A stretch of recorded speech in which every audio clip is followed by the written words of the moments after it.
They told us the soil was dead. They said it had to be fed through pipelines, measured in formulas, corrected with precision, rescued by chemistry. They said the earth could not heal itself. And yet, for thousands of years, it did. Fields were rebuilt without factories. Fertility was restored without shipments. Harvests returned without contracts. There was once a way of growing food that did not exhaust the ground beneath it. A method so effective, it could rebuild entire landscapes from sand and ash. It worked quietly. It asked little. It belonged to no company. And that is why it could not remain. Because what cannot be owned becomes inconvenient. What regenerates without permission becomes unmanageable. And what restores itself cannot be made dependent. This is the story of a living soil system that rebuilt fields naturally, and why it was buried. Here, in ancient food files, we keep what was not meant to last. Not relics of stone, not monuments of empire, but systems. Practices that endured without fanfare. Knowledge that moved through hands instead of books. Wisdom carried in calloused palms in memory. This archive does not preserve nostalgia. It preserves function. If this record matters to you, remain with it. Not for growth, for continuity. Tonight, we open a record from the forest. From a river basin where the soil was never meant to be fertile, and yet it became so. Among the Kuikoro, the Kayapo, and other peoples of the Xingu region, there are oral histories that speak of soil that feeds itself. These were not myths of magic. They were observations, knowledge encoded in story. Ash returned to the ground, charcoal buried deliberately, food scraps layered into pits, broken pottery mixed into earth. Not waste, design. Generation after generation, these communities added carbonized biomass, char from low oxygen burns of plant material, into the soil. They mixed it with bones, manure, shells from river fish, leaves from the forest floor. The result was not immediate abundance, it was accumulation.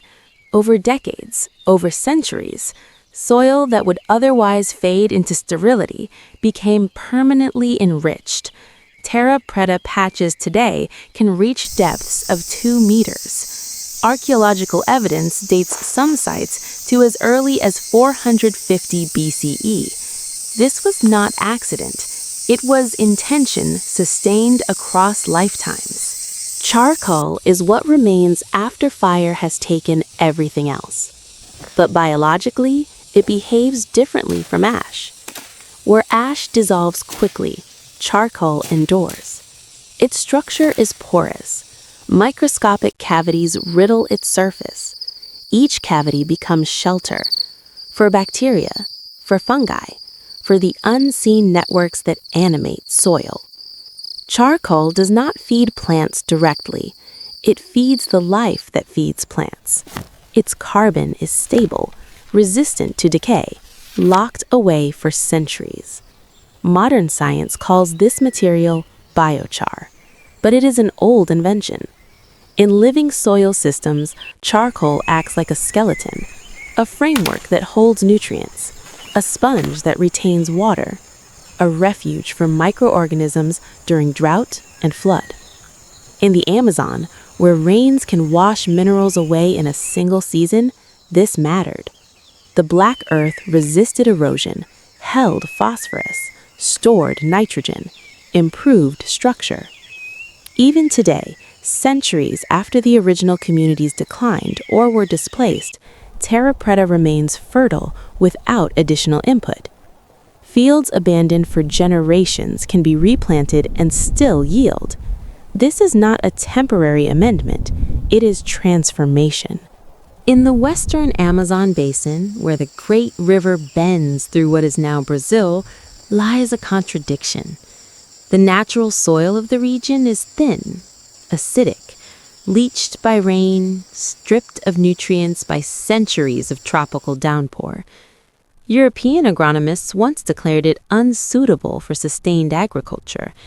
And yet, beneath certain clearings, beneath certain villages, the soil turns black, dark as charcoal, rich as compost, layered deep. It is called terra preta, black earth. The name is Portuguese, but the creation is older. Long before ships crossed the Atlantic, long before maps divided the forest into nations, indigenous communities along the Amazon had already altered the land in a way that defied expectation. They did not conquer the forest, they collaborated with it. When Spanish and Portuguese explorers entered the Amazon in the 16th century, they recorded dense populations along the riverbanks. In 1542, Francisco de Orellana wrote of cities and cultivated lands stretching for miles. Later historians doubted him. They assumed exaggeration. How could such large populations survive in what they believed to be poor soil? The answer lay beneath their feet. Terra preta supported orchards of cacao, cassava fields, maize, fruit trees.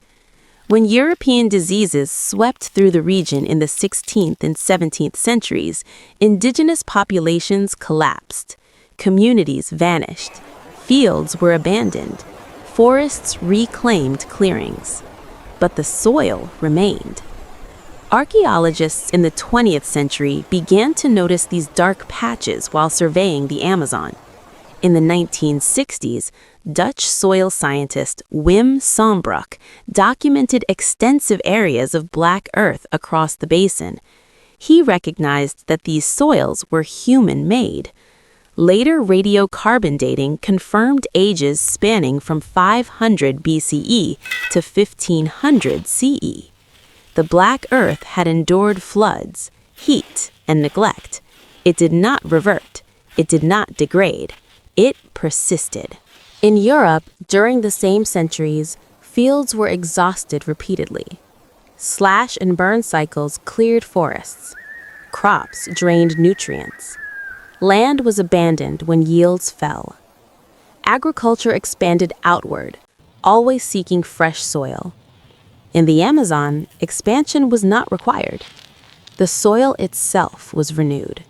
But the system depended on continuity, on communities remaining in place, on knowledge being transferred, on waste being seen not as refuse, but as foundation. When colonization fractured indigenous societies, the living soil technique fractured with them. Without practitioners, the method did not scale into European frameworks. It did not fit plantation logic. Large-scale monocultures required immediate output, predictability, ownership. Terra preta was slow, incremental, embedded in community rhythms. It could not be separated from its cultural context without losing meaning. And so, it was ignored.